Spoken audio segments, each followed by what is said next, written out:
Shake up the lies, shake up the lies. Who you gonna call when you get on the line?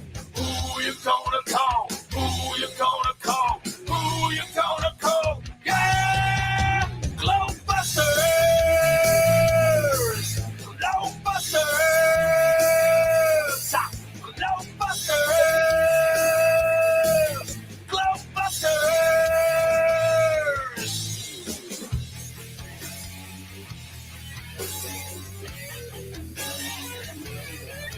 If there ain't no curve, there ain't no ball. The globe religion about to fall. We're gonna open your eyes so you can see who you gonna call if you wanna be free. GLOBEBUSTERS! GLOBEBUSTERS! GLOBEBUSTERS! GLOBEBUSTERS! Who you gonna call? Who you gonna call? Who you gonna call? Yeah! GLOBEBUSTERS! GLOBEBUSTERS! GLOBEBUSTERS! And welcome everybody to GLOBEBUSTERS. We accept the reality of the world with which we're presented. It's as simple as that. All right, welcome everybody to GLOBEBUSTERS Tech. I am your host, Zach Good Times for All, and today we will be talking about the reality of refraction. Now, I know this is going to be our first episode of the new GLOBEBUSTER Tech season. So we're going to introduce you some new panel members that we have with us today. Starting off, we have a member of GLOBEBUSTERS. She's usually in the background, always helping out. And she's got a lot to share, so we dragged her onto the show and made her a full-time member on the tech show, Miss Cammie Nodell. Cammie, how are you doing today? Doing good. A little bit nervous, a little bit scared. This is a dream of my husband to do the tech show.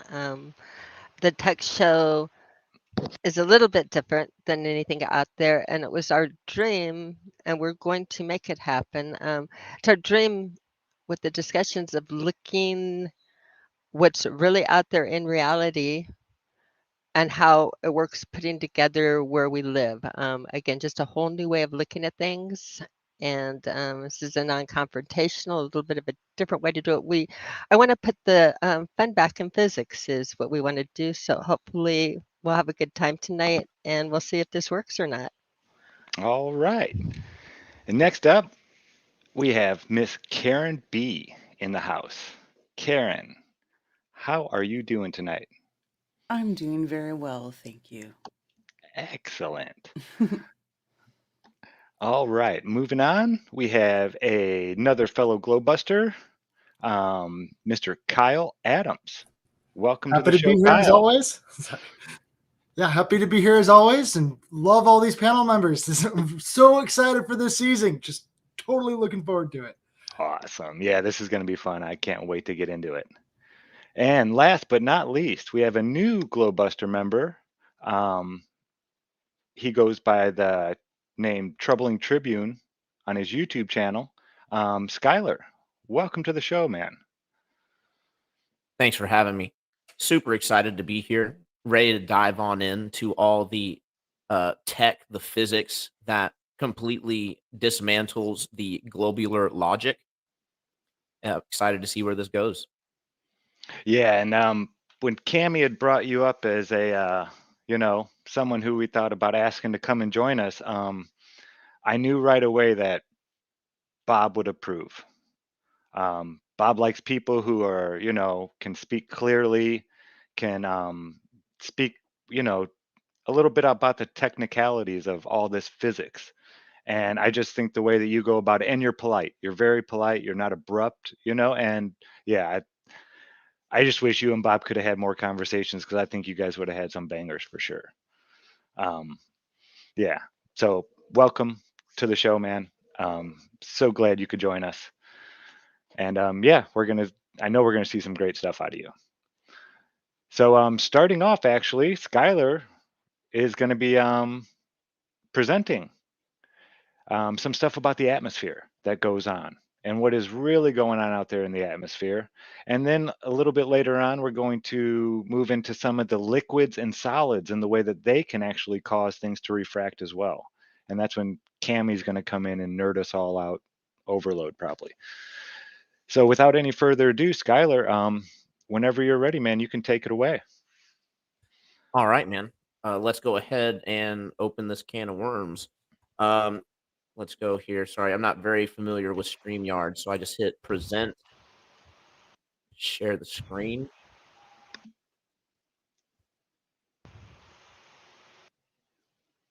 Yep, and then there should be a little accept button in the bottom right, and I will be able to post that up for you. Yeah, here we go. Awesome. Okay. So we're going to use this video from Kyle Adams to help with the visual presentation. There's a lot of really good stuff out there when it comes to, good information. So this is one of the things that I brought up when I was doing one of my first 1v1 True Earth debates. By the way, for those who are not familiar, I do rather enjoy a good debate. So I started hosting. One of the reasons I got into this was to have discussions about the shape of the earth. And of course, when you start talking about this stuff, you start dealing with the claims of refraction and how it bends light up over a massive, potentially curve of the earth. And so here they are just going through some visuals of the other claim, of course, that things disappearing, being cut in the distance, are a cause by the curvature of the earth. So we skip ahead here, get to where we want to pause. All right, that's a good spot. Okay. So the common ground that I've found in the True Earth debate is that we do experience a density gradient with our atmos. And as evidenced by that, we have the white that's on the horizon here that you can see. That's because all the air stacks up and starts to actually block out light, starts to attenuate the light. There's another word for it. So, of course, another important aspect of refraction is going to be angle of incidence. When it comes to dealing with the bending or the changing direction of light, if it's just going straight through a medium, then it's actually not going to have any change. The key thing here is going to be the angle that it comes in at. So the way that they put it is you have a car, 4 tires. Whichever tire hits first is going to slow down. So you can think of it as the light wave. Whichever side of the wave hits first is going to change direction first, and then be followed by the rest of the light wave as it hits the medium. Yeah, that's an interesting. I've never thought of it that way, but that makes a lot of sense. And that's why you have to actually, when you look at the way this experiment is done, you'll actually see that the even though the laser is going straight through, because we are having the density gradient, it does gradually dip down. So it's going to be hitting one side of the wave, the side that's closest to the surface, and it's going to cause that light to bend down. So let's move on here. Here's the actual real-world demonstration. This is something that I really enjoy because we can actually demonstrate how the refraction works for the true Earth cosmology. Here we have 2 fish tanks filled with water, and they're going to put a bunch of sugar in the water as well. And of course, you get a picture of a boat back here. Let's go ahead. And this was you, Kyle? Yeah, that was me. Yep. Fun stuff. I wish I could have just done it in one fish tank, and in the future, I do plan on redoing this experiment, and because I've got a much longer fish tank now. I did this before. I put a bunch of sugar in a fish tank, but when I put a bunch of sugar in the fish tank, and then I put the laser through it, I was able to make the laser bounce down, then and up, and then down again. Like it was doing a weird sort of thing. And then I that's when I learned about dextro rotation. There's something about the sugar when it dissolves into the water, it causes a certain distortion with the laser light. See how it's going down there? Mm-hmm. They could also bounce off the bottom because it's a glass surface. That's why I put the washcloths down so it wouldn't bounce up off the bottom. Right, just so it's clear though that the laser going straight through tends to bend that light downwards, and the globe Earth proponents would suggest that that means that it's possible for it to be bending up over a curve. Well, here's what that actually looks like with the real world application. Here you have a side by side, of course, the before you have the ship, clearly visible in the back, and then you have on the other side, it's kind of hard to see, but if you focus on the two triangles, the black line right there between the sails, then you can still see where the boat is. So interestingly enough, you'll see that the refraction actually raises the image a little bit, but also compresses it. Let's see if we can get it to go a little bit closer. You drew the line so that we could see the reference. Yeah, both of those yellow lines are the exact same size. And so I just wanted to make sure you could see that and how there is a difference here. And this right here is the key, because so often do I see sunsets. Look at these windmills. Look at this mountain over here. And they're always trying to suggest that because the sum of the bottom appears to be cut or missing, quote unquote, that this would be evidence of the spherical nature of our home. However, when you have it just over a regular flat surface and the light is starting out going straight as it would if it was a parallel surface that we were living on, then you'll actually see the effect is the image bottom gets cut and the top dips. So this would be a huge reason why we see things dip in the distance with theodolite measurements, as well as the bottoms of the boats disappearing. Yeah, it also looks compressed. There's a Dave actually posted a video not too long ago that showed measuring the pixels of a window of a building in the distance, and was also showing quite a bit of compression. All right. Oh, that's awesome, Kyle. This was a fantastic demonstration. We, of course, see this in real life when we look at other things as well. So we don't just have the here's our tabletop experiment, right? No, oh my goodness. 1 second. Biffing it. All right. Here we have the Chicago skyline, and you can see that, yeah, you have a little bit of compression, a little bit of waviness.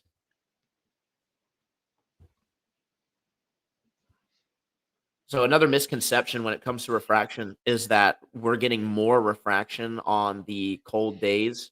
And this is obviously put forward by the globe Earth proponents because we're getting really good long distance observations low to the surface in cold weather. And this is because refraction actually obscures things, doesn't really make things more visible. So in the cold, when there's less moisture in the air, you'll see that we have less refraction versus when we're in the summer and we have a bunch of waviness and mirages going on with the sun. I'm going to switch over here to the refractive index for Google. Anybody can go and check this refractive index, air versus water. The reason why this We aren't seeing that that share, Skylar. Okay, We're still seeing the Michigan City. Perfect. 1.3. There we go. 1.33333. Yeah. Yeah. So here's a big difference in the reason why we're seeing more refraction on the hot days versus on the cooler days. And it has everything to do with the amount of humidity that we're seeing in the air. So air is usually 1 on the refractive index. It's 1.0003, very, very low. And then we have water, which is 1.333. So it's about 1,000 more decibel places stronger than just the air. And so when we have more of this water in the air on the hot day, it's going to create more of a density gradient, more of a refractive index change. So the effects will be exaggerated. It's amazing how close a vacuum and air are. Oh, right. I wouldn't have expected it to be that close. A vacuum and air are very close, and even when we start doing these things, getting into water and different crystals and that, I can find, no matter how I do it, I can find no evidence of looking through the atmosphere through a strong enough telescope and seeing my ass because it bent all the way around the globe.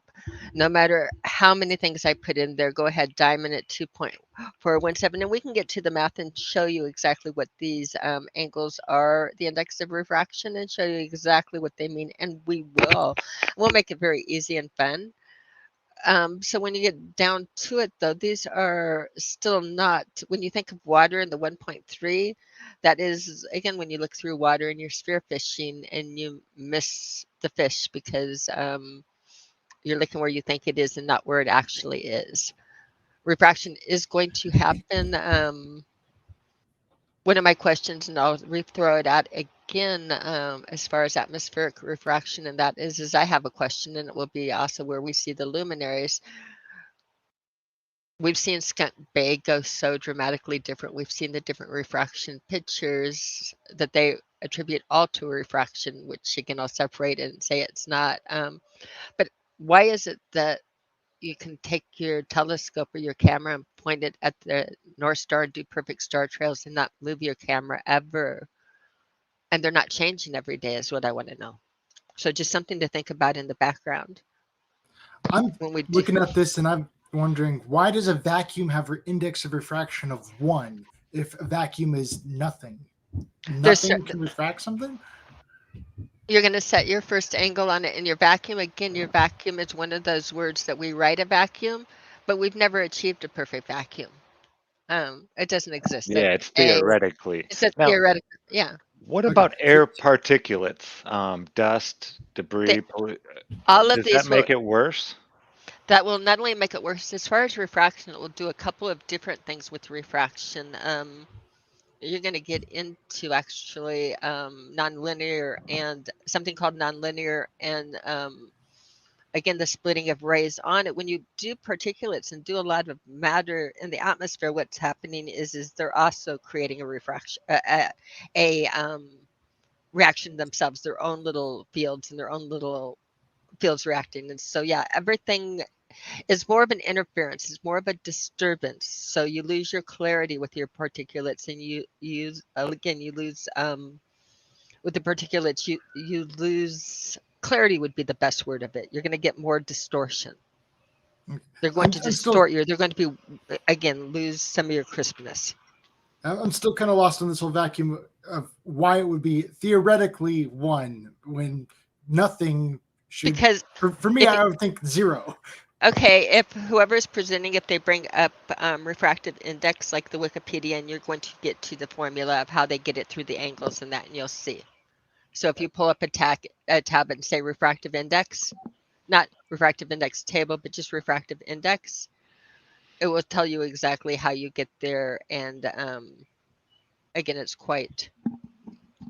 Yeah, I think it's because they multiply it by. So if you multiply 1 by anything, it'll just be itself. So if you're shooting off into a vacuum, or, a perfect vacuum, it's not going to be distorted at all. That laser's going to do, or that light's going to do whatever it's going to do. It's because it's by my ratio, and so your ratio against 1 to the. In other words, your 1 is your ratio you're comparing it to. So you're. I don't know. I'm just hearing a bunch of math numbers in there, and I'm still thinking of the concept here of zero in a vacuum, and that's kind of the way it should be in my mind. And so when the math says, oh, well, the math says 1, that just makes me distrust the math. Well, that's why, again, we'll get into the things. We're not going to be looking. We'll let Skylar and y'all do this back and take it back out. Rachel will do the math for us too.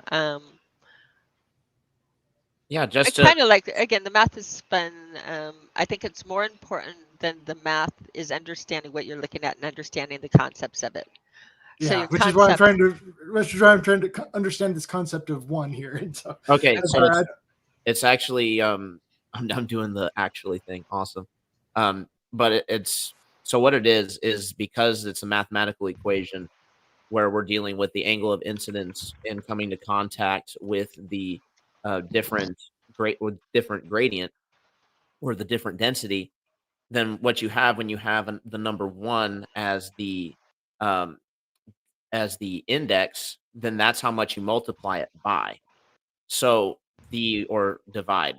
In any case, when you multiply or divide by 0, it's going to give you, well, you can't divide by 0. But when you multiply by 0, you're also going to get 0.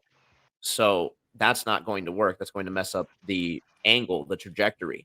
So you multiply that by 1 in the vacuum because there's nothing for the light there's nothing that's going to change that angle of the light. Okay, Now, when you I get the concept here of going from one medium to another, and that's going to cause refraction. And so if you're going from a medium to 0 medium, then there's going to be a difference, and that's going to cause some refraction. And I can get that concept. It's for the math purposes. They set baseline at 1 because it's ratio and a proportion type of measurement, Kylan.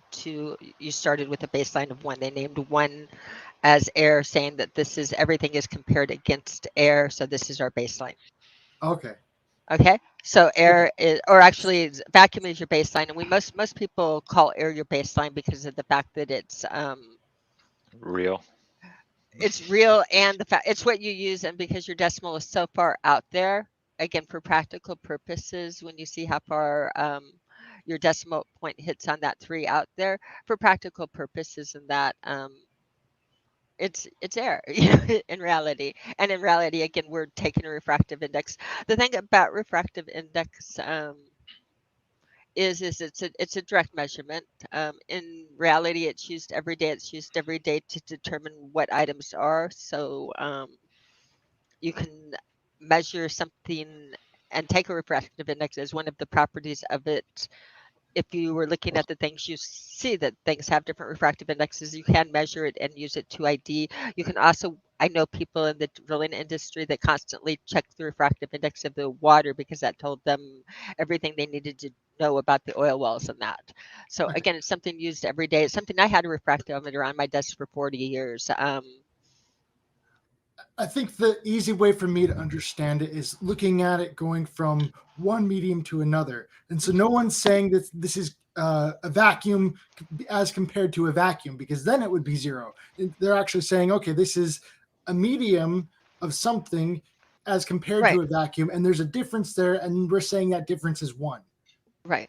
And And you're that's what talking I about, understand. well, you're starting off with a baseline of 1, saying that, Well, no, it's actually the vacuum is your 1 because there would be no, it's not going from one medium to another. It's just talking about the medium itself. So if you were to take a light and you are in a vacuum and you shine it through the vacuum, you're not going to have any angle of incident because there's nothing for it to interact with. So it's 1. You multiply that number by itself, it equals the Just same made me number. confused again. I'm sorry. nope. Okay. I mean, oh boy, are we confusing this Anything good. times 1 is itself, right? Right. Yeah. Okay. That's why. Yeah. Okay. that it's Okay. really easy. Oh, Kylan, the number isn't saying it's bending, though. Is No, it? it's not bending at Okay. all. No, Okay, so with this the is 1, it's just a straight line. It's that okay. angle times itself equals and what, that same angle. And now, once you get into the air, then you have a refractive index that's going to bend a little bit Okay, so I'm because now you looking have for the imbalance. Okay, here's a 1 yeah. and here's a 2, and so because the 2 is greater than the 1, now we have difference an from the, imbalance, right. Now you have your, so your and the 1, imbalance represents the bend.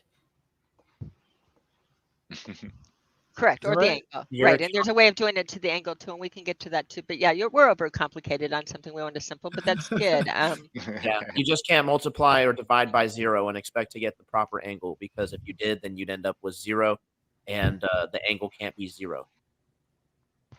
Yeah. Okay, I think this is a perfect time. I don't know how to display, Zach. I lost my display tab. How did this happen?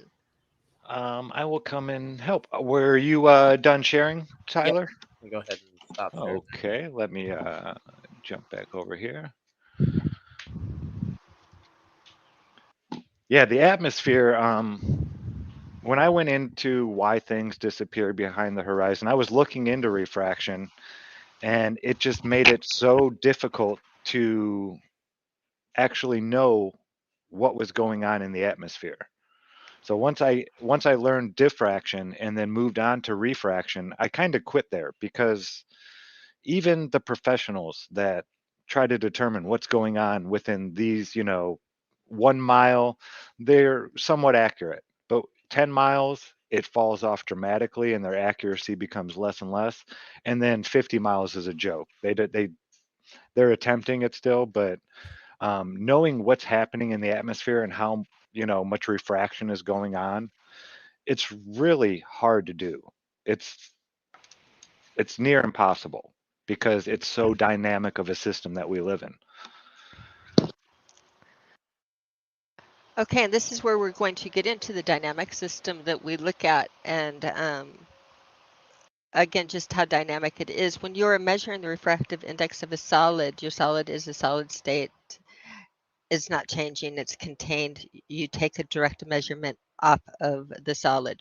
When you have a liquid, you dip something and you measure a direct measurement on the liquid, and you're taking a direct measurement. If you're doing a gas, an ideal gas,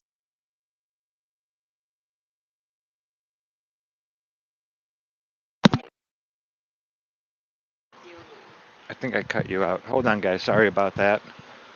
I'm trying to get Cami set back up here so she can present. And I don't know what's going on with her StreamYard. It's not allowing her to present, so I'll be pulling up these videos for Cami here. Let me add her back into the stream. There you are, Cam. okay, so I wasn't crazy. I couldn't present, right? It doesn't give me a tab. Nope, I am No. seeing that, and it was not allowing it. Okay, I don't know where it got cut off, but I took you through the liquids that you measurement and the gases. As you take and determine the refractive indexes on each one of the gases, we make a container and we isolate each gas and we measure it. We direct measure it. And we know when you're talking about your atmosphere, you're in a mixture of things that are dynamically changing. But again, if you look at the amount of air compared to a vacuum, you'll see that there's refraction does happen. It happens especially, like, again, if you get the water molecules and can change your angle of incidence on it and different areas like that, especially looking low to the ground through, again, pollution or moisture, that, but it doesn't happen. These numbers are not great numbers. They're fairly small numbers. You don't accumulate them. Having a thicker piece of something does not make it the refractive index greater, though things like temperature can affect it. A lot of different things can affect it, but we're in a dynamic system. When you do it, I don't know what it could prove or not prove. I think it would prove we're not a globe. I know that I measured the ground as flat, and I know that we look at everything through reality, but refraction through reality has a lot of other interesting things that you can determine from it. And that, if you want to, because I can't present, if you want to, from the Skype thing, do the Peggy Sue algebra. Okay. This is really going to mess me up because I have my tabs all lined up. Isn't that crazy? Because we were on here and I had a present button.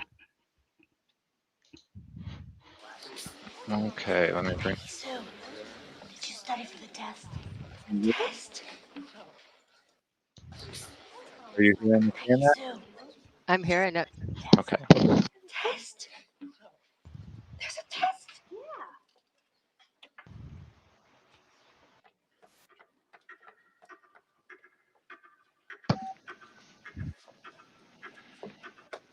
All right, class, time's up.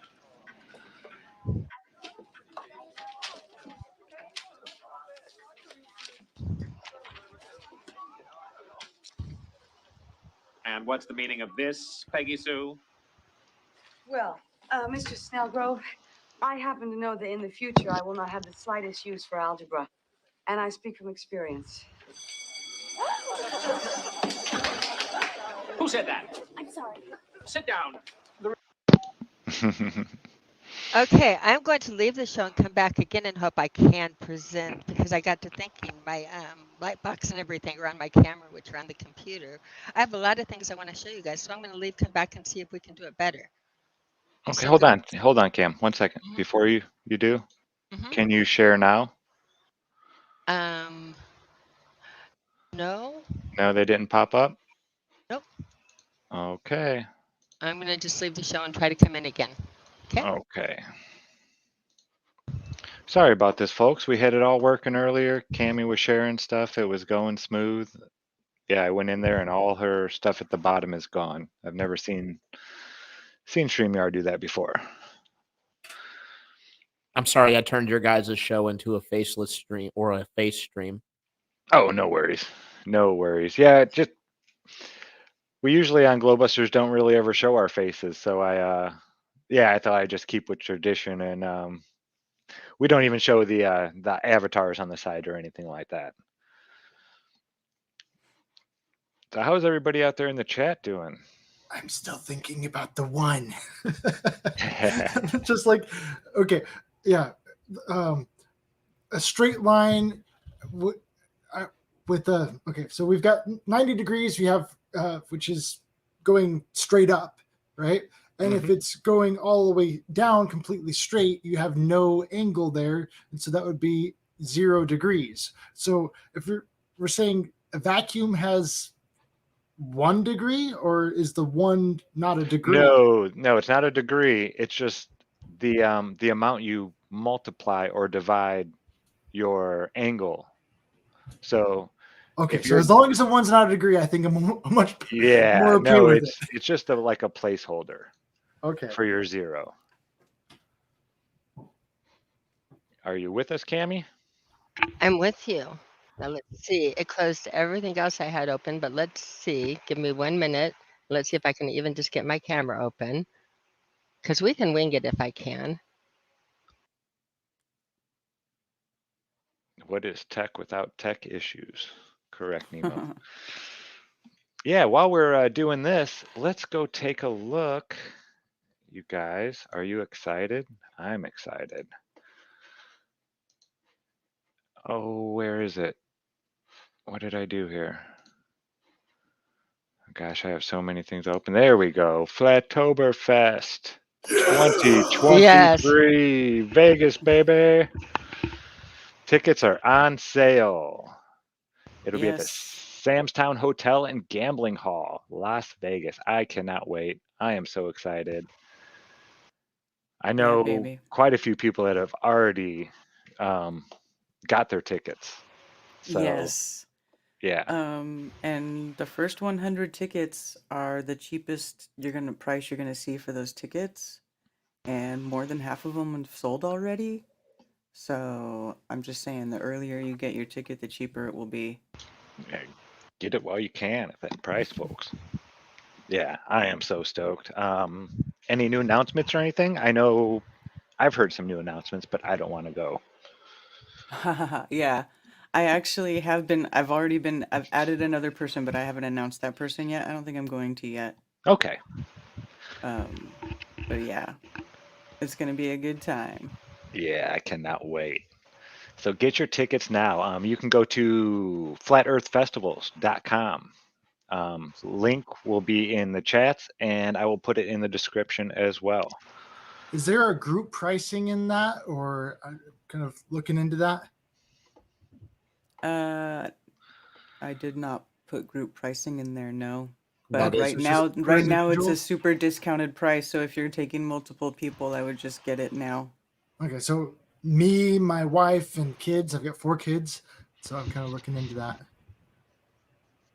Well, Is this gonna be something that we can bring kids to, or is it gonna be kind of family friendly, or?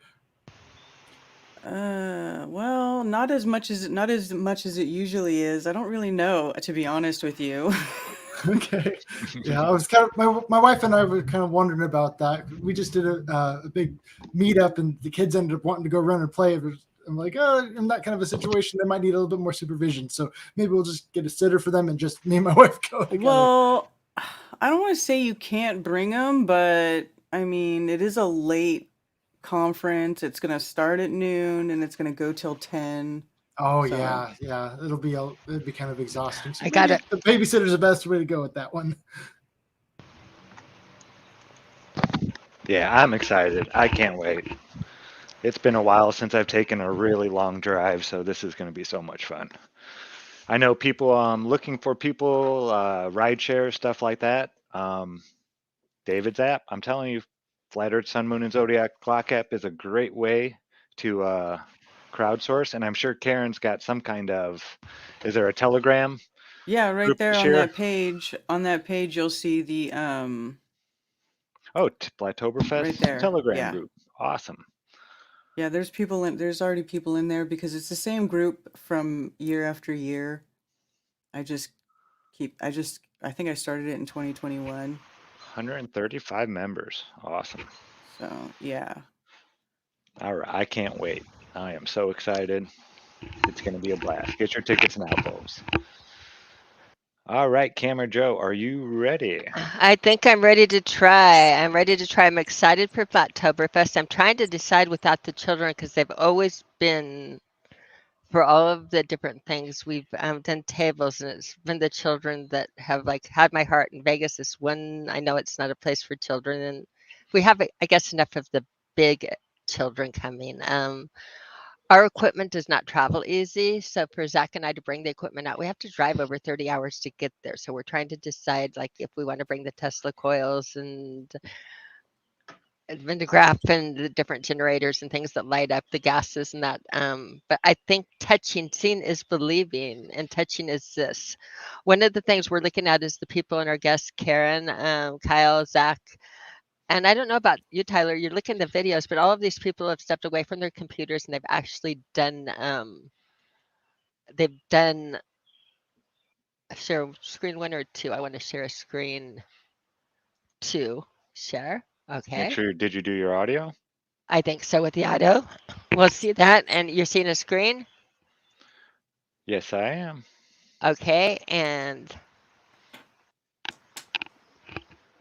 so the people who have actually touched it, and touching scene is like believing it. I'm going to hit a few little things on here, but I'm mostly going to play with you on the tray a little bit and get comments and see what you all think and introduce you to what I think is probably a new concept for you all.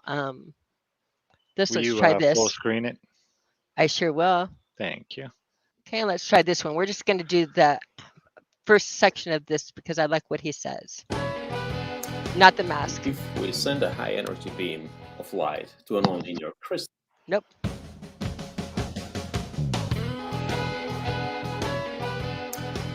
If we send a high energy beam of light to a nonlinear crystal, we can convert a high frequency photon into 2 low. Oh, this isn't even the video I sent it.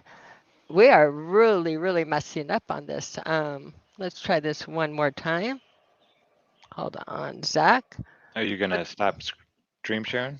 No, I'm going to leave it up 1 second to see if I can pop the other one up. 1 second. I'm going to see if I can fix it on the fly because it picked the wrong video. I haven't seen this one else. I would play it. I'm just looking for this. Okay. And I'm going to see if I can get it to another. It should have been nonlinear optics. Did that work? Yes. All right. Hello, dear. Time to move on to nonlinear optics. Can you full screen it, Cam? Thank you. As happens in most physics courses, there is one point in the content when you discover that all that you were taught is just a particular case. Optics is not different. All that we have covered so far is linear optics, where the interaction of light with the medium can be described with the linear wave equation and the superposition principle that gives us the interference that we have studied.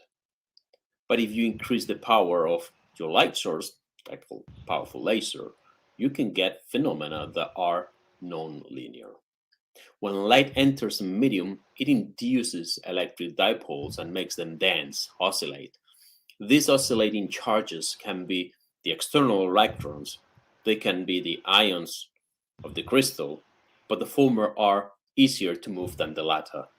For some small electric fields, the motion of these charges follow well the oscillations of the electromagnetic wave. But when the electromagnetic wave is strong, this description starts to separate, it starts to be an approximation, and new terms are required. The polarization of a medium due to an external electric field is usually described by P vector equal to epsilon naught chi E vector, where chi is the susceptibility of the medium, a constant characteristic of the medium, and epsilon naught is our friend, the vacuum permittivity. This susceptibility can be written as a power series expansion, where chi 1 is larger than chi 2 and chi 2 is larger than chi 3 and so on. When the electric field is Okay, I'm bored. Is everybody bored with this? Yes. Absolutely. It's a Absolutely. little over my head. I'm sorry. This is the things that we're not doing. But if you just go here, and actually I do understand nonlinear physics and the different things like this, they could not make it any harder at all. By the way, Kyle, and making it easy, let's just go back to the beginning. Let's go back to the beginning a little bit and say, here's your refractive index, that you have your incidence ray and you have your refracted ray, and the amount that it's building or bending here is your refractive index. So everybody in the audience has put a straw into water and has seen that the straw where it displaces, or a pencil into water. Anybody here in the thing does not know what I'm talking about when they see that bend, and that's the refractive index. And so you can do it in soda, see it and things like that. Is this all like comfortable and familiar? Mm-hmm. I can show pictures of it if you wanted to see it. They show if I were to put in watch this.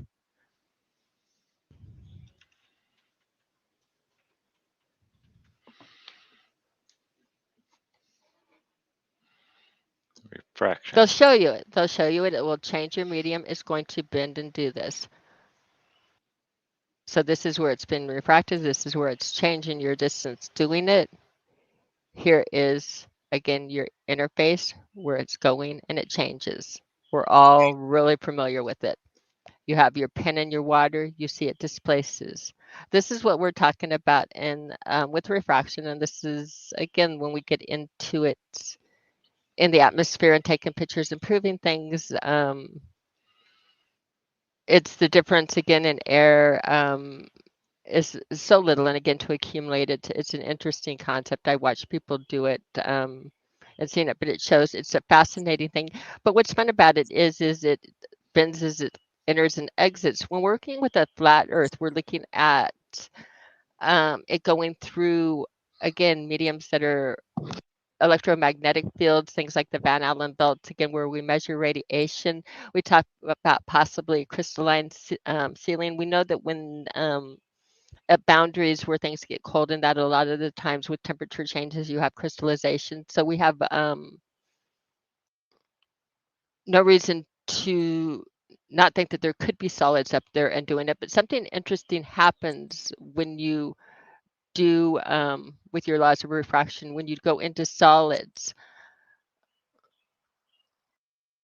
If we took your refractive indexes, you're going to look at them and you'll see here's your air.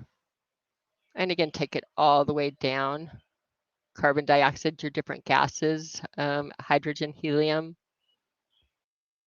benzene, different silicone oil. You've got this, different liquids. These are arranged. Something happens in solids at room temperature too. These ones have it. We're going to start seeing more than one refractive index. Can you go up just a little bit, Cam, back up to the gases? Sure. So it really isn't They're, just dependent on the density of the gas. Because you see, hydrogen is higher than helium, Hmm. and then carbon dioxide, of course, is higher than both of those. You would think it would go carbon dioxide, helium, then hydrogen. It's just kind of weird. I don't know. Again, we have known properties. You also notice that they're doing all of these at very atmospheric pressures, and they're doing it at a certain temperature and pressure. At 20 degrees temperature, solids at room temperature. Again, these things can be affected by temperature. Hmm. I And think if you look that's at your interesting in and variables of in here, itself. right, and you look at your variables here, and again, these are very, very small variables here with your gases, even getting into your liquids. What's fun when you go into your solids is some of the solids, and they don't break this up very well, but I can. I like this. They put the cornea of the human, 1373, 138, 140. I'd like to see what those three numbers, the lens, human, 138, 140. In other words, we have our liver has a refractive index, our intestinal mucosa, who knew it?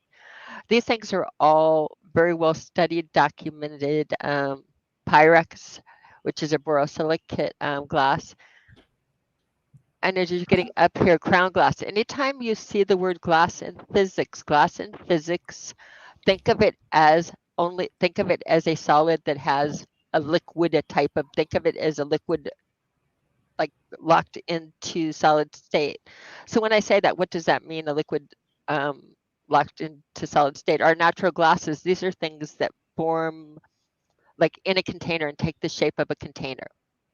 So if you put a piece of ice cube, water in an ice and you freeze it very quickly, you get it, it's a molded, or lava that flows and lands over the landscape and it takes on that form. It's a glass, it has no organization to it itself. So your glasses are solids that have the properties more of a glass. So with the It's not temperature part, in the that organization of it. There's no is the temperature. crystallization. Sorry, Is the temperature wet? is the temperature important because it's changing the density of the medium? Is that why It it's a can't. thing? Yes, yes. Okay. So on solids, you're not going to have it as much as you are going to on your gases and your liquids and that. Yes. Because the medium is changing in density. Like when you heat Hmm. up air, it becomes less dense when it gets hot. It's a very, very, very, very dynamic system. Yeah. Yes. And this is where, again, we break it down for physics to isolate little impurities, but in nature, everything is pretty much mixed together. Now, something really fun happens in the majority of solids that are not glasses, and it's something called double refraction. And let's see if we can do this. Hold on one second. Absolutely. Oh, this is neat, folks. And we Now, can, this is Cammie's own camera right here. This is in her hello, office. everybody. Hello. So this is Cami. What you have here is you have some fancy lines on here. And we're going to be looking through a piece of optical calcite, and something remarkable happens. This we're going to put into nonlinear physics. You're going to say that when I look through this, I don't get one line, but I get two lines. And depending on what angle she's viewing it through, it changes. Is that not wild? Yeah, that is pretty crazy. So So when you go through this, this is a double refractive medium. this is most solids in nature, and this is when we're getting into solid. What this is double refraction. When you go into solids, you're now organized, right? You have an organized structure to it, an organized lattice. And when you add that into the picture, you're going to pick up a lot of properties in solids that are, again, they really do put the fun in physics. And these Now, are are there any other solids besides crystals that this takes place? all solids are crystals. In other words, okay, Well, you in know what I physics, mean. okay, in, okay, no, okay, I'm going to tell you what I mean. In nature, or even when we, okay, in nature and even when we make them in laboratory, you have two types of solids. You have literally two types of solids, except for like your hybrids. You have crystalline and not crystalline. crystalline and glass. So your glass is unorganized and your crystalline is structured.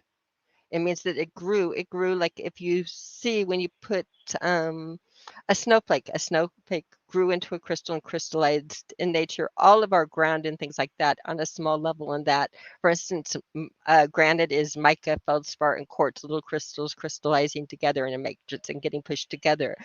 All of our solids are crystalline. If they're not organized, they're a glass. So lava is a glass. Some of your meteorites are a glass, but in nature, glasses are very rare in nature. Almost everything is crystalline. So even when you get into, again, in your body, your bones are crystalline. It is in the way things work. We're not taught, and it's a shame, and this is what we want to stop. We're taught very well about cell division and how humans reproduce, and we're taught very, very well about how plants reproduce and all of the different methods. As far as rocks, what they do is they tell us that these all happened billions of years ago when it was all over and it happened and was done. This is a lie. This is a huge lie that, and again, that you wonder when you look at the fields of geology and gemology or that are not taught in the same schools or anything like that. I would say reality physics are separated from the theoreticals, but rocks, they grow all the time. We grow them in laboratories. They're growing. If you look at the river, you can see where even roots are hardening and petrifying. New rocks are forming. We at our house, you can grow crystals. You can take different formulas. I can bring up a crystals video and we can grow crystals. So solids are crystalline. Now, So out of all the solids that are crystalline, take it a step further, over 80% of them do not grow in a symmetrical system. So we're going to isolate this and make it simpler. We're going to call it symmetrical, and this is for simple sake. We're going to call it a plus sign, and you can even make a circle around your plus sign. And we're going to call most of the things that grow in a cross, like make a big cross, an elongated cross. Slow down is what they're saying. Okay. And then an elongated slow down, cross. slow down. Okay. You So said here, we'll do this. So here, we'll draw it with you because we have a thing on here. So think of like this. The most crystals, when they grow outward and they grow symmetrical, Kyle. So think of symmetrical. Let's put my thing on here. So it's like a thing, and it's the same in all directions. So no matter how you look at this angle being symmetrical, no matter how you look at it, it's the same length. You go through the same growth pattern in that, right? But most crystals do not grow symmetrical. They grow more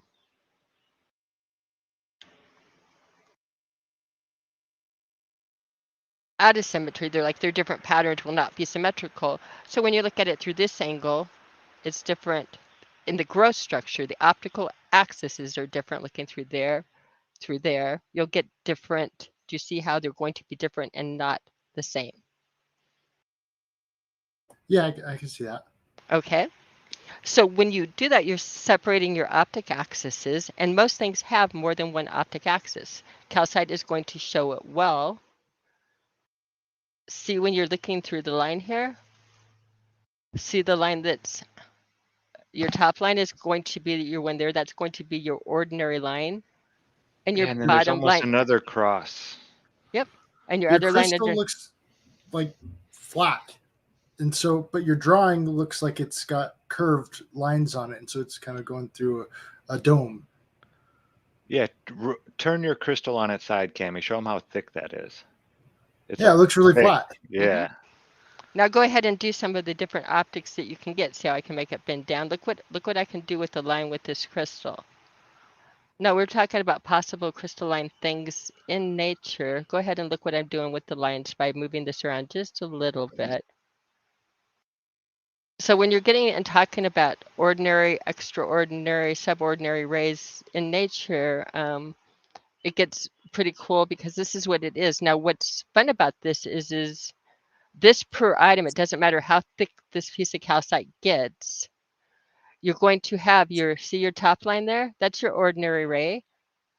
See your bottom line right here? That's your extraordinary ray. So if you go back and you start listening to these physics people talk in nonlinear and different optics, and they're talking about the ordinary rays and the extraordinary rays and the birefringence and the angle of incidence, we're going to just say that your angle of incidence is right here. It's where this is your angle of incidence where it meets it. The change is your refractive index. This is your extraordinary line, and the distance between these lines is called your birefringence.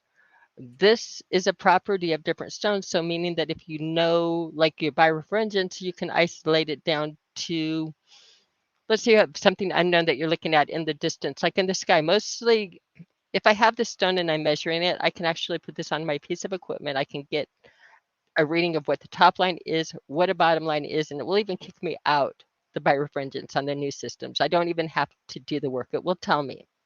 Let's say this is what you're looking at, right? But now when you're not looking at things and touching them, now you can't get your exact things on your gnome. But what you can get, for instance, at looking at things at the sky, you can gather information like what is the birefringence? I think it's interesting how you can't see the line anymore, and all of a sudden it's gone, Mhm. and then all of a sudden it appears. Mm-hmm. Here it goes. There it goes. Yeah. This is refraction in reality, just like in you sit there and talk about like on the flat earth, the ways we're doing it, measuring it. What I am doing it is I'm doing it through a very, very highly refractive Material. material that's double refracted, something that's known for the highest birefringence. So the effect I'm giving you is normally much, much more subtle. If I were to do this with like a sapphire, for instance, the lines would be very, very, very close together, and that would tell me. So when you're looking at going back and looking at, let's do. And then when you're measuring these solids, something that Cami just taught me recently, if you take a liquid with the same refractive index, it does something crazy to the crystal. And it allows you to see things that you normally wouldn't be able to see. And you can tell if it's a fake or not, or it's We were amazing. showing them something called immersion, another way of looking at things. If you wanted to look at color, because color is something we're going to get into, because again, when we're looking up at space, when you're looking up and doing it, let's see.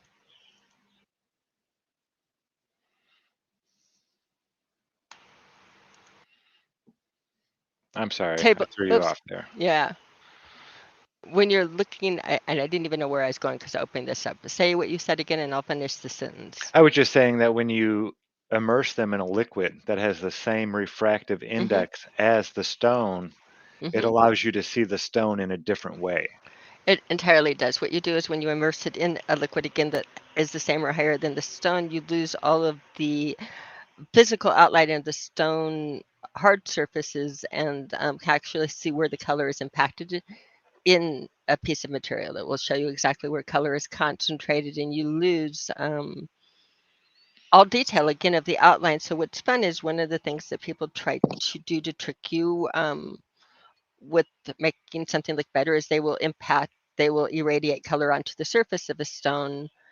But you do things like you immerse it, because if all your color is right on the surface, you can actually see the outline of the stone, and that's something that would disappear. Again, we have tricks. It's something that would disappear if the color was not right at the surface. You wouldn't see an outline. So we're showing Zach, we're learning funny things every day, and curiosity keeps us going. So many of these things, these are things in nature, again, that when we're dealing with how the world works, this is how it works, this is how it grows, and these are the optics that we're talking about. Everything is made from it. Oops. Okay. When it comes to growing a crystal, I've been thinking about that, and when you grow a crystal, does it all appear the same age? You can't really tell, oh, this is the new crystal versus that is the old crystal. It kind of makes it sound like, oh yeah, this is grown, and then all of a sudden the scientists say, oh, the whole crystal was this old, when actually this much of the crystal is new. Rock is epigenetic to other rock or host. In other words, epigenetics are thinking rocks the same as they are in biology, meaning that, again, Epigenic. Epigenic meaning that a rock growing on top of another rock. In other words, they will deposit themselves on one another. Different ingredients will be there, and they can grow. They're growing all the time around you, just like the grass is growing. How they got us not to see, I don't know. We made one of the things for our biblical people in the audience that talk about creation, because I think this is, again, fascinating, and we'll go there when we get into crystals, which I will be doing a lot with Miss Karen B, my favorite crystal buddy. Is that like metals, for instance, they talk about crystals, and they talk about how they happen over hundreds of years, but in reality, it happens in hours, days, sometimes weeks and months. And on the larger ones, maybe even years, but really most things crystallize. Metals, for instance, remember when I told you the difference between a glass and a crystal is the organization of it? Mm-hmm. So if I give you the example that an ice cube is a frozen piece of water that's water in glass style, and a snowflake is crystallized, that makes sense to you, right? Metals crystallize so quickly in nature in milliseconds, in partial milliseconds, that one of the things that's one of the most expensive and dynamic things that we make in science is something called metal glass, meaning glass that they got to go into solid form, cool it quick enough that it didn't perfectly organize itself into a lattice system. It does it in partial seconds. It's not only that it doesn't take it hundreds and thousands of years, it's not even taking it a second for a lot of our stuff to put itself in perfect organization and do a lattice. When I talk about lattices in saying how Yeah, fabulous they check this are out. These are bismuth crystals right here. you displaying? Yeah, and these Okay. grow in seconds. We've So, made these Seconds? here. Yeah, we've seconds. made these here at the house. You just Wow. take bismuth and smelt it, and you let the top, as it's cooling off on the top, you have to break the crust and then pull it out, and you'll get little chunks of bismuth like this. That'd Yeah, be a cool video to watch. There's lots of videos online of people doing it. The Crystal Collector, he's got a video where he makes a bunch of them. Yeah, it's I amazing. wonder how to grow gold. We can. No, we can. Anything that we can do gold in laboratory. We can do diamonds in laboratory. We can do just about everything in laboratory. You're going to get into, like, we're going to call the chimeric color effect, or that you're going to get it into laboratories too. The diamonds, they took us a lot of years to synthesize. We did it, but we were having a hard time producing gem quality. And that's because we were trying to produce them using the way that we were told that they occurred in nature, under wet, high temperature, high pressure. We're exploding them left and right. Most of the diamonds now grown on the market are formed under low atmospheric pressure, not high atmospheric pressure. There are different recipes and different ways to get to the same with temperatures not affecting it. So even again, the conditions that they tell you that occurred, I can tell you that the way they grow, think of putting together Tinker Toys. And when they talk about how they grow and the way that they explain to them under pressure, they're explaining it entirely wrong. Things grow outward and they physically grow. It's an additive process, and we'll have films that you can watch it happen, or I will put it under the microscope and you can watch things grow. But it's dynamic. It's happening in real time, and you can I'm do it wondering where the yourself. matter's coming from in this instance. Say it again. I'm wondering where the matter is coming from in this instance, because normally I just think about like human biology. Mm-hmm. If my body is going to grow, I have to eat food, and so Mm-hmm. what kind of food is this? It's not like the matter's not just poofing out of nowhere, right? Of course, it's not pooping out of anywhere. You would sit there and say you have a system in it that we have, like oceans and that teeming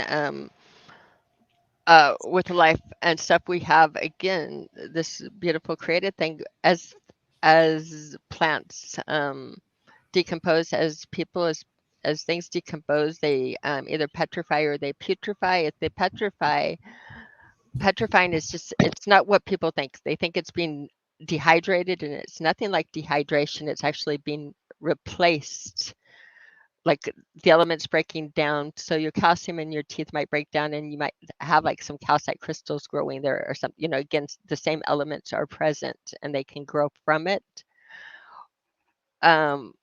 If they do it like within the boundary is petrification. If not, they're becoming putrid, they're putrefying down, becoming a slurry, and out of the slurry and that new growth arises. Tends to happen the most by water and in misty places is what it looks like as I walk around and watch it happen. When I did some crystal growing with my daughter, we just took like a boiling hot water and added a bunch of this powder to it, and as the powder settled, then it took several days to grow. And so it's really fascinating how you're saying that the bismuth crystals can grow like within seconds. Because Right. yeah, that's really impressive.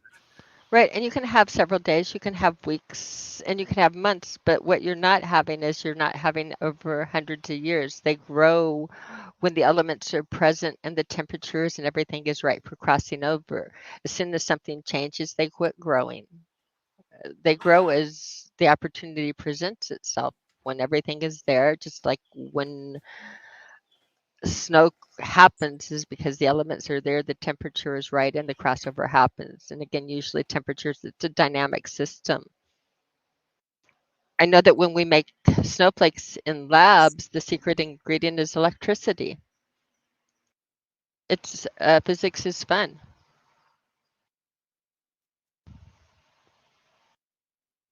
Oh, I had you presenting there, Kim. Are you Oh, I thought done? I was, yeah, I thought I was off a long time ago when you said you were presenting. I'm sorry. I didn't have that screen on, but we did with the optics, and we're like we're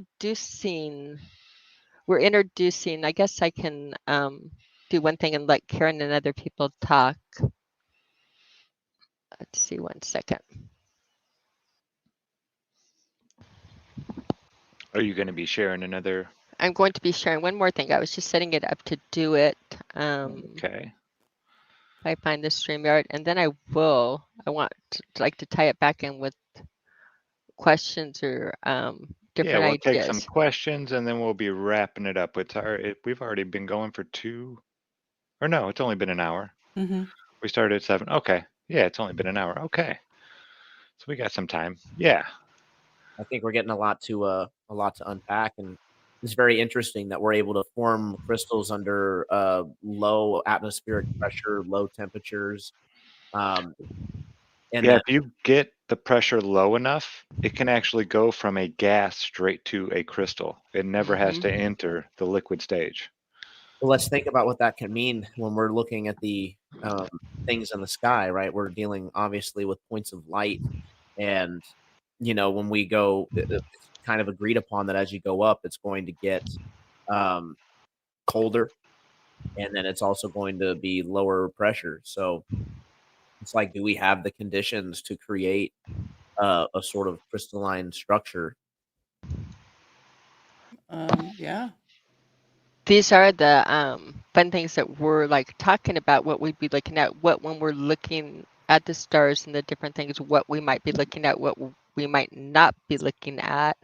Little things, like again, we were doing birefringence. I wanted to say, like some of these effects, they are in nature and they might be there. Where might they come in effect? Am I presenting again? So Yes, you are. Yeah, I'm seeing it. Okay, so we have that. I'm going to polarize the light going into it, and polarization of light happens anytime Okay, it disclaimer, crosses. everybody. This is really cool. Oh, oh, Yeah. what? Yeah. Well, I Polarity. mean, it's Yeah. all really cool, Mhm. but this blew my mind when you did this, Camera Joe. This I did, really, yeah. this one here. Mm-hmm. See the line? It This picks is a one. polarized lens Nice. doing that. All I'm doing is Mm-hmm. all I did was I polarized the light and I put it on top of it, right? Wow. So Think in nature, lunar wave. It's think fusing. That is crazy. if you think about, okay, like where can things like this come in nature and things that we see in my mind when I was looking at this, we do have something above us that would work like a polarization field called a heliospheric current sheet. That's an electrical field that's rotating Archimedean spiral. So you have actually in the sky something that they would measure as a Polaroid filter. So taking a Polaroid filter and rotating it, I could see things like the lunar wave happening. And where can you have fun with this is when you sit there and say, well, we couldn't take a refractive index of the moon, or that you could also see like how much the moon is shifting on a lunar wave and do things and do rollout sciences. In other words, there's a lot of really fun different ideas that we don't know, but different fun things that happen in reality. This does happen. If you have This anything, I just changed it real quick. I just wanted to show everybody this heliospheric current sheet. This is what Cammie's Yeah. talking about. This blew my mind when she showed it to me. There's something to this. I'm not sure which one, they have multiple different types. Um, but the electric field, I think, is in this shape. I think it pulses every day. Well, Wouldn't we don't that need to get into the electric field, mhm. but the heliospheric current sheet, folks, look isn't into that that. it kind of reminds me of the toroid. Yeah, yeah. Mm-hmm. It is. It follows a perfect Archimedean spiral. We've been picking it up, and I've All right, been I'm following going to it. put you back, Yeah. Camera Joe, whenever you're Oh, you ready. don't have to. No, I don't need to. You can stop my thing, and other people do this because we're just introducing. I'm seeing if there's any interest for this. I have so much interest Yeah. in this because of the fact that these are things that we're dealing with. The heliospheric current sheet, even though I don't like it that they call it the heliospheric, the data is real. We have been picking up this pattern, and in my humble opinion, as far as the sciences, a lot of the data we collect every day is accurate. We have people collecting this data from different points all over the realm Hmm. that They're are just not trying end on to, any. They're just doing their job and collecting data. We're but they're we're the applying it to a spherical model because they're they're applying told it. it's a sphere. Yeah. So, Exactly, exactly. So the data is good. So our data to work with, if we look at what we're working with, we are working with polarity. We are working with refraction, double refraction, possibly and probably if we deal with anything solid. We are dealing again with the shifting of light and that. And when we look at different things I'd like to go further on the show, red shift, blue shift, and different things. If we show you exactly what shifting light is, that's a whole other fun topic too on how we got to calling Doppler redshift and modeling our whole universe after it. I think we have places to go, and as we do this, we might not know answers, but what I want to find is possibilities that will work on a flat Earth. Absolutely. I think this opens the door to so many different questions and just possibilities out there. One of the major questions that really crosses my mind is looking at the polarity of the sky. Why is the atmosphere polarized? If I just look at across the room and all of the air in the room, is that polarized? If that's not polarized, then why is the atmosphere in the sky polarized? Is it the atmosphere that's even being polarized? Maybe that's like the firmament that's kind of creating the polarization effect. And so there's so many different questions that I'm thinking about right now that I really would love to dive into. So this is a really good opener for the season. Yeah, absolutely. So, and there's a video I'd like to share with everybody real quick. We'll go to YouTube. I'm just going to go through it this way. And when Chris Van Matre was here for 2 years ago, I think it was a solar return, um, if I'm I'm right correct. there. Yeah. We're going to mute this out. This is the second sun video that we caught when Chris was over. Let's fast forward it a little bit. Let's see here. Yeah, I go through and I talk about what kind of camera it is and everything. Okay. I think Cammy already spoiled this one. Yeah, this one blew my mind. Well, this shows you that there is something there's polarization going on in the sky. But what's This causing is it? yeah, I don't know. But this is he's Kyle, looking. things that would cause polarization. When you say what's causing it, things that I know would, there could be other things that are, but things that would cause polarization are like at our what we call the North Pole. We measure an electric field and that going up. So crossing over through that column would polarize light. I think of that So with a an quick. electric field can polarize light. Absolutely, an Yes. electric field will polarize Yes. light. Light Yes, is a magnetic field, an yes. electromagnetic field. That would be really interesting to observe with the Tesla coil. Oh, mm-hmm. Kind of put it in front of a Tesla coil, get that polarized lens, and just kind of look at and see what you can see.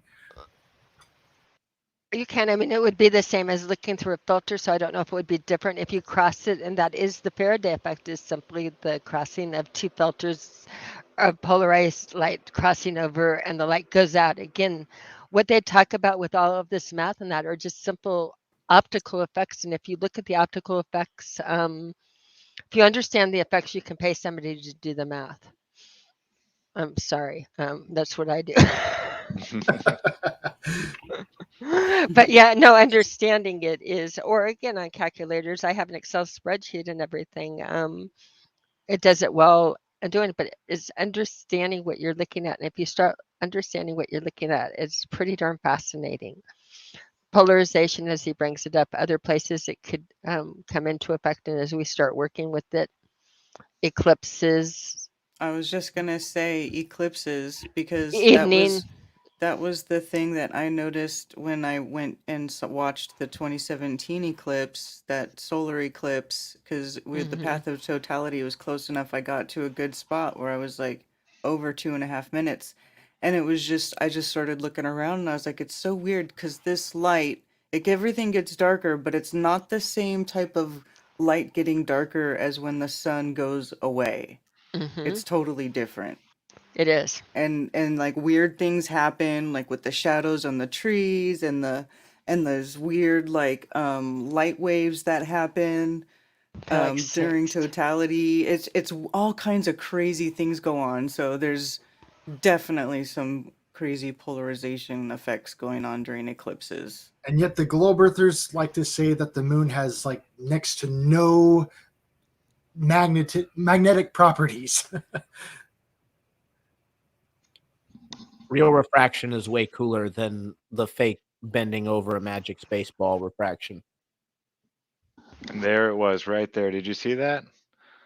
Okay, we're taking a Polaroid lens right here. This is the second sun. And for some reason, when we rotate a Polaroid lens in front of it, it eclipses it out. Now, this should be completely impossible with a single filter. In fact, it defies physics, and we'll get into this more. It doesn't defy physics. What it does say is that whatever we're looking at that was the non-visible was a physical object, is what it would imply. So you start getting pretty fun with this in the physics world. I have ruled out Brewster's angle as a cause of this. For everybody that writes and tells me it's Brewster's angle, very, very, very familiar with. Yeah. What is it? 51 degrees, somewhere right around there? It's again, well, it depends on your medium on it. Yeah. It's not as specific. For It's water.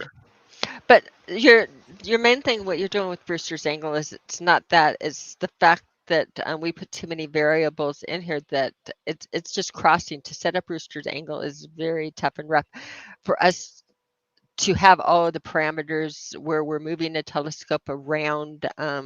It's different times of the day, different locations. It's not the mirrors in the scope causing it because of you can see on the entire effect, it's not taking out the entire screen, but just the object itself. People are saying that it's the mirrors inside of the scope, but that would cause the entire field to go black, not just the object itself to go black. In other words, it would not locate itself to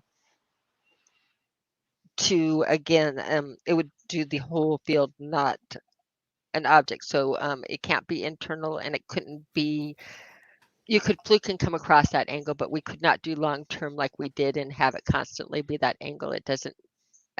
Again, it's a very tight angle. It's just one possible angle out of what Brewster's angle is if you almost it's an angle that, like, if you have, easy way to do it is if you got a diamond ring on or a piece of metal or something and you angle it and get the surface to almost turn to glass, where you get that glass like sheen where it just feels like a sheet of glass. You can instinctively hit your Brewster's angle, but you'll notice it's hard to hold that angle. As you wiggle it just a little bit, it's gone. That does polarize the light at that angle. You're hitting a critical angle. So again, depending on your medium, your Brewster's angle will change. And I'm getting probably too technical for people that don't live in nerd. That's okay. But yeah, these things do happen in nature, folks. They're above our heads. They're in the, refraction happens like Cami was explaining. It can happen pretty much anything you can see through, besides a vacuum, has a refractive index. I mean, this is GlobeBusters Tech, folk. Just do not be afraid to grab a dictionary and make sure that you really understand the meaning of these words. Well, yeah, I'm going to be grabbing a dictionary. Even though Cami and I talk about this stuff all the time, there's still, and I know what the words mean, a lot of them, but it only takes one word that you don't understand to totally change, what you're reading. So yeah, if you don't understand a word, that's why it took me 10 times watching all the different Walter Lewin videos to actually comprehend what he was saying. But it's a one word at a time. If it takes you, you go through, you learn one word, watch it again, learn another word. But yeah, it's like learning another language, and they did this to us on purpose.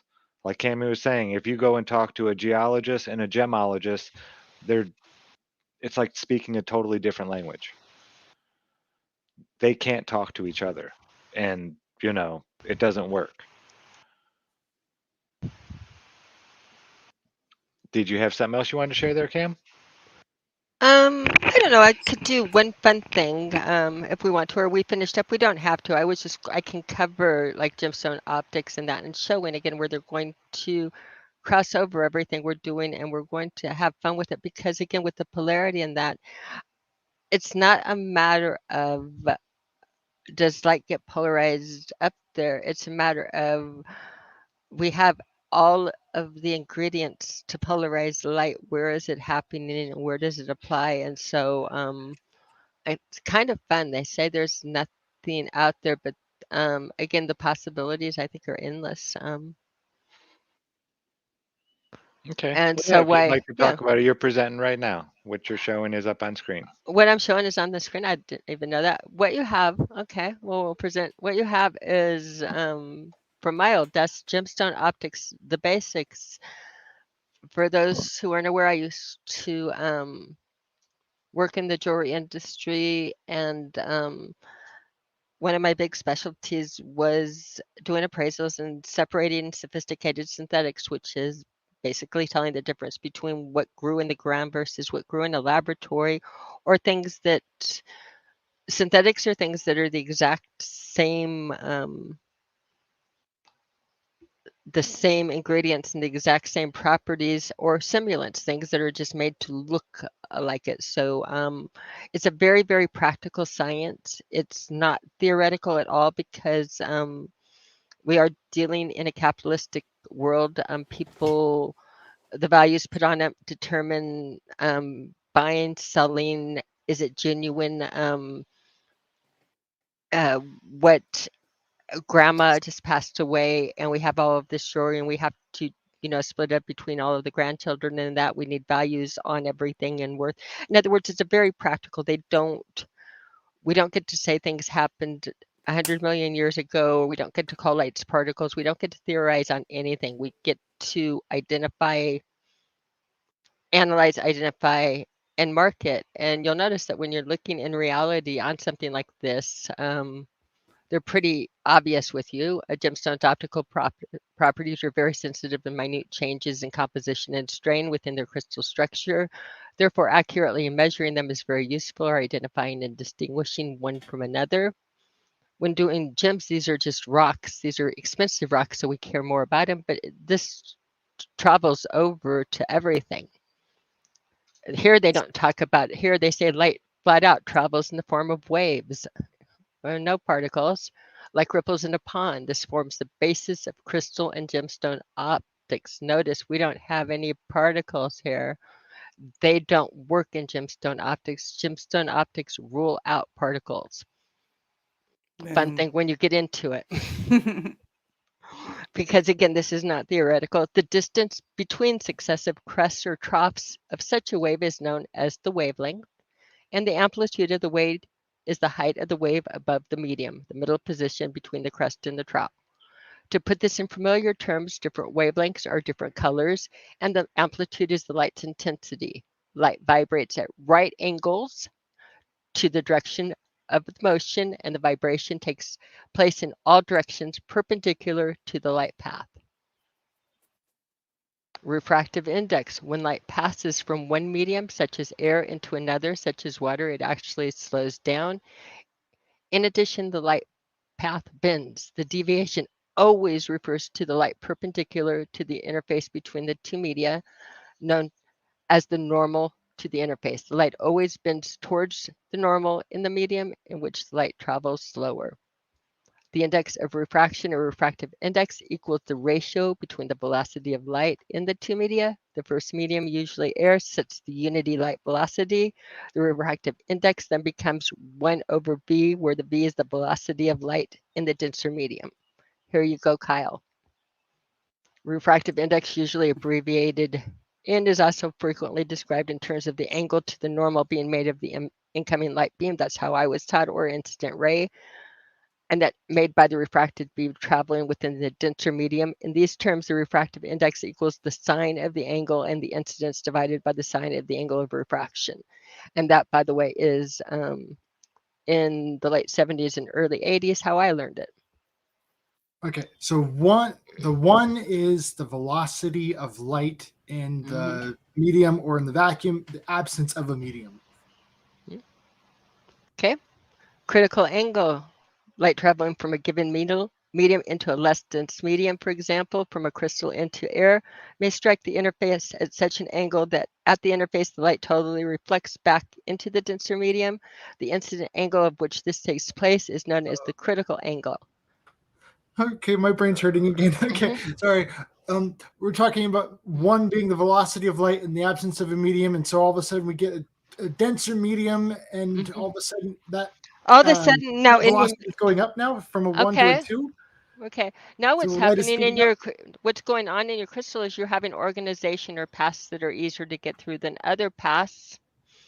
And so you have to take this into, you have to look, do you remember how my lines were wiggling as I was turning that around and they were moving? Yeah. And our axes were different. You want to orientate your axis to your face to get the most brilliance back. In other words, you need to orientate this along the axis. Otherwise, you're going to, you want a good return of light on it. This angle has great significance for gem cutting. If a faceter cuts a gemstone at angles matched incorrectly to the refractive index, light entering the stone may leak out of the bottom. This causes a loss of brilliance. However, if the angles are correct at the bottom of the stone, light is totally reflected internally and returns to the eye of the viewer. This creates the most pleasing brilliance. In fact, a gem cutter's facet sewn precisely to create this wonderful return of light. So now, hold on, we're going to have more fun with what we're talking about, refractive index and critical angles, because we're going to put it into practical terms and say that kind of as we're doing this, we're remembering, okay? As we have the fabulous, we'll set it better on a drawing board next time, but as we have our drawing pad. Did you need a hand in there, Cam? Or a pen. Let me find a pen that I lost my magic marker, Oh no. but I will find another one. Yeah, Okay. it's so interesting hmm here because Cammy is always doing this stuff. I mean, she'll be watching something, all of a sudden she'll pause it and she'll start drawing and look at this. So now people, and I don't draw well, but we have the nice little outline. Do we see on the thing of it that you normally see as a diamond? Mm-hmm. Oops. The rough of a diamond, they come out of the ground mostly in octahedrons, and so in order to cut this type of thing, you're going to cut away a lot of the diamond and waste it. Um, So so kind of like this, the crystals we were finding. hmm So there's octahedrons. That's how they come in nature. And when you cut this, the reason that you're cutting and wasting, you pay a lot of diamonds and you'll cut away so much of it is also when you're dealing with the optic axes and angles, you want a diamond or things to actually take the light and work like a mirror. So now when you're into solid, you're into what angles you cut the things. You can make it that if you cut this bottom correctly, it's going to take the light, take everything in here and work like a mirror. So something transparent now became mirror-like just by changing the angle. This is 43.1%, by the way, 34 in half degrees, They cut the diamond to make 53 it to as sparkly 60. as possible. We're going to cut each one of these angles and look at like the angles out of it to see how well it returns, because this bottom angle is going to determine when the light goes into it, what happens to it. If it comes back to your eye, this is going to break it up into the colored light spectrum, and this is going to break it up into the white spectrum. And we do have like the pleasing formulas that we measure with dispersion and everything else to get back to your eye. So then on top of everything else, when you're working with solids, you can just change everything that I told you. Now this transparent crystal now works like a mirror Now Cammy doesn't like in to toot nature. her own horn, but she's been in books about being able to see this stuff in diamonds without measuring it, with the calibration tools. She was able to look at diamonds and do the math in her head and know what angles they were and how perfect of a diamond it was just by looking at it. Yeah, Just like the movie, she was the chick with the loop looking at the diamond, and she was like, then she knew it was up. yeah, We know it no was up joke. on it. Like in the sky and with everything else, if you know how it works, so we'll do this, we'll have fun. If you know how you work, she can't work a computer though. I really can't work a computer. It won't show up on me. It really will not bring up a simple screen. I don't know if you see me trying to display, but I am locked. Am I back up here now? Yes, Yeah. you are back up. Okay. What they're talking about, and this is what we hope to do, like again, because it can be done in nature with some time and figuring out things and patterning them. Let's look at a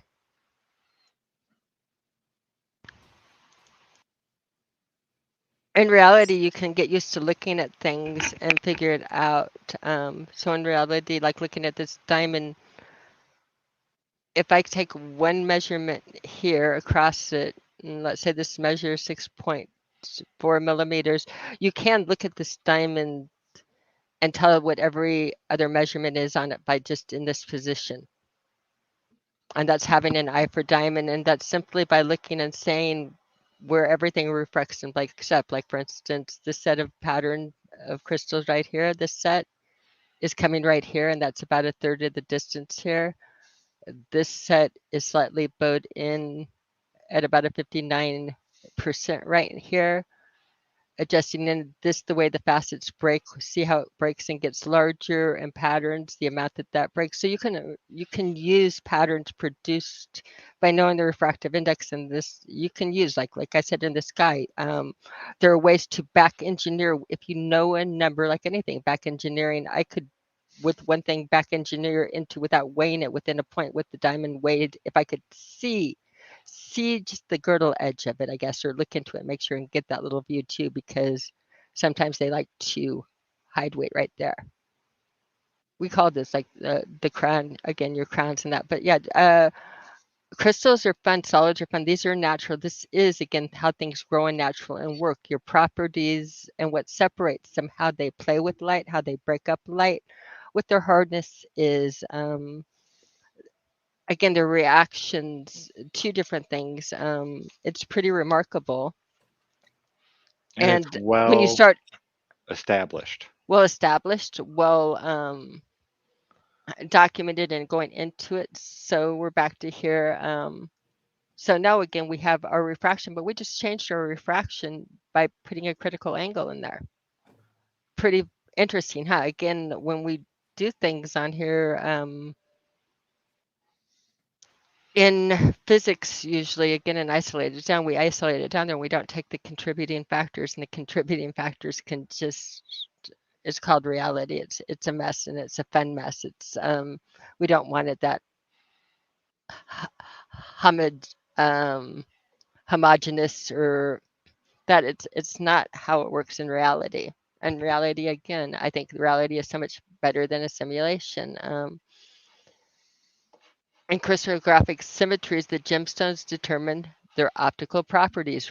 Isometric crystals have a crystal structures highly symmetrical in all directions. As a result of this symmetry, light traveling in any direction within an isometric crystal travels at the same speed, Kyle. Within the material, no single direction measure slows down.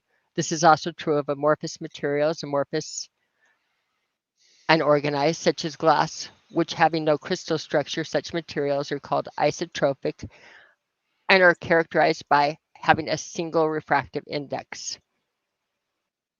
Okay. hmm Everything else falls under anisotropic, or having more than one. And again, we'll get into that with different effects of shifting light, which all of them do. But I'm going to quit talking for now because I've talked too much. Well, yeah, I think you have really covered quite a bit, and we're probably about ready to wrap it up. Does anybody have any questions for Cami about what she just covered? I know I it's a think lot to take in. I think I'll watch this video again and try and figure out more about this number one thing and exactly what this represents, because that whole one and speed, and that doesn't quite make sense to me, because I'm still thinking that the light slows down the moment it enters into the medium, but all of a sudden we're getting a higher refractive index, and so we're taking that one and turning it into a two the moment it goes into it. It's now all of a sudden I'm seeing that two as being a slower speed instead of a faster speed, and so these numbers are not quite making sense to me yet. And so yeah, I'll look into this some more and try and see if I can find a way to simplify it and really understand it. Simplified it. I think looking at the actual effect itself is more important than, again, I can work even with you aside on the math, but understanding, again, how it works in reality, not doing the math of it, but understanding how it works and that it's out there is really key to this. The math for me is meaningless unless I understand it. So, Well, yeah, and that's so true about every part of physics. Walter Lewin, my favorite physics professor, he taught at MIT for 4 decades. He said, if you only know the equations, then you know nothing. So you can memorize I every love that. equation, Good quote. yeah, but if you don't actually comprehend what's taking place, in the realm of physics between whatever you're looking at, then the equation really means nothing. It's just numbers to get that little piece of paper, for Yeah. taking a test. That's all that's for. And that's why how we got in the predicament we're in today. Exactly. I was going to say that. It's like that's the problem in the world today is, oh, well, here's some numbers and therefore you're wrong. I'm sorry, unless you understand what those numbers understand, and unless I understand what those numbers represent, just throwing numbers at me doesn't do anything. hmm Well, all right. I think we threw a bunch out there for people to chew on for the week. Yeah, I'm already seeing people in chat saying, yeah, I think I'm going to watch that a couple more times. Yeah, it's when you get into these topics, it's very in depth, and there's a lot of words that you don't hear all the time, and it's easy to forget them. Even though we cover it in the show, Cammy just read isotropic, and how many people are going to go back and remember that just by their memory right now? It's hard. You have to see these things multiple times to kind of let it sink in. At least I do, I know. But yeah, we're going to leave it at that. We're going to go around and say our goodbyes, see how everybody, what they have going on for the rest of the week. I know Cammy will not be having a show tomorrow night on Iron Realm Media. Have No Sphere. We'll be showing an old show. We're taking a day off. Yeah, it's been a rough week for Walter. He has had some issues, kitty issues, just stuff like that, and it's just been hectic over at his house. So we're going to take the Friday off. But Kyle, do you have anything before the show on Sunday? I'm gonna try. I've got some videos. I'm working on kind of a backlog. I've always got a backlog with me, so I'll see what I can get done. So, yeah. Awesome, man. Awesome. Good to hear. Skylar, what do you got coming up, man? Man, we got some great things. I wish I could tell you guys that we were doing a TikTok True Earth debate tomorrow, but I got banned earlier today, actually, doing a live. So I'm kicked off of that for 7 days. But I do have a backup channel titled Mr. Tribune, and it's my same logo, but the blue background. So if people are on TikTok, that would be greatly appreciated if you would go and follow me there so that we can get back up to 1,000 ASAP to keep the good times rolling. We have a True Earth open panel on Monday, and we're going to have astronomer Rob Parks on as well. So that should be pretty fun. He's going to try to convince us that the Earth is a ball. Should be pretty funny. But yeah, we appreciate him coming on. He's very cordial. And we invite anybody who may be listening who is of the globe persuasion. We do invite you up to the show. We're trying to get some more different opinions up there and people who know how to be cordial and not just scream refraction, sunsets, things like that. So Yeah. that's the two biggest things coming up. We also have a Tribune show coming on Sunday. And yeah, I think that this conversation was fantastic. There was a lot of stuff to chew on. I'm definitely going to give it a rewatch.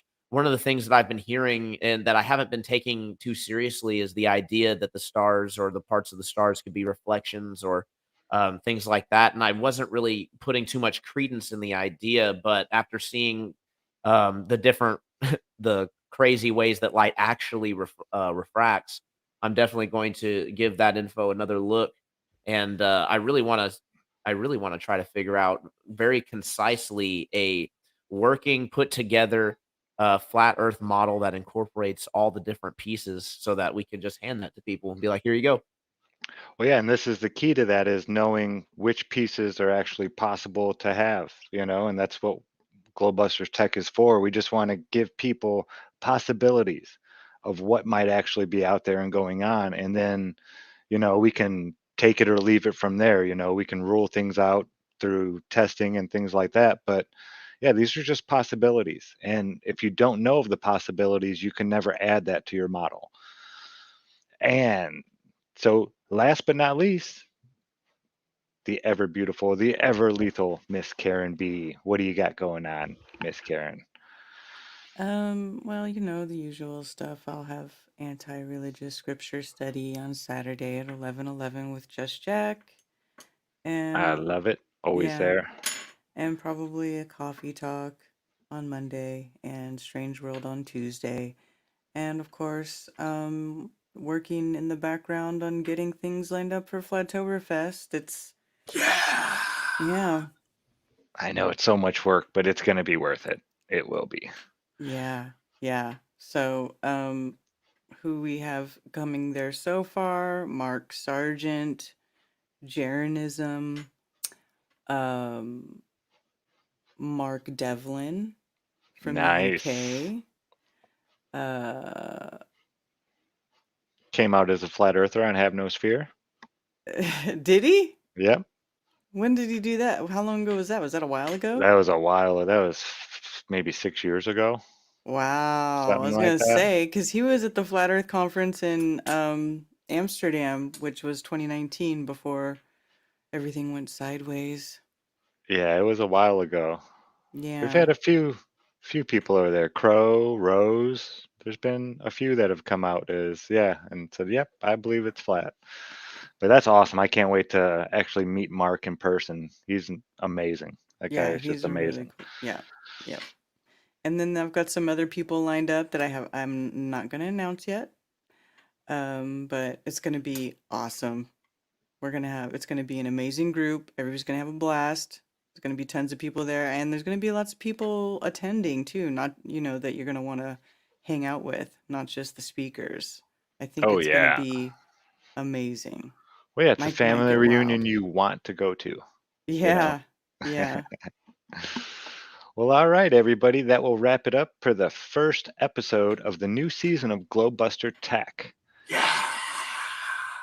Thank you all for joining us. We will be back again next Thursday with a new show, same time. Until then, be good to each other. Always be kind. Open your heart because there's truth inside. Peace out, everybody. Peace. Peace. Peace.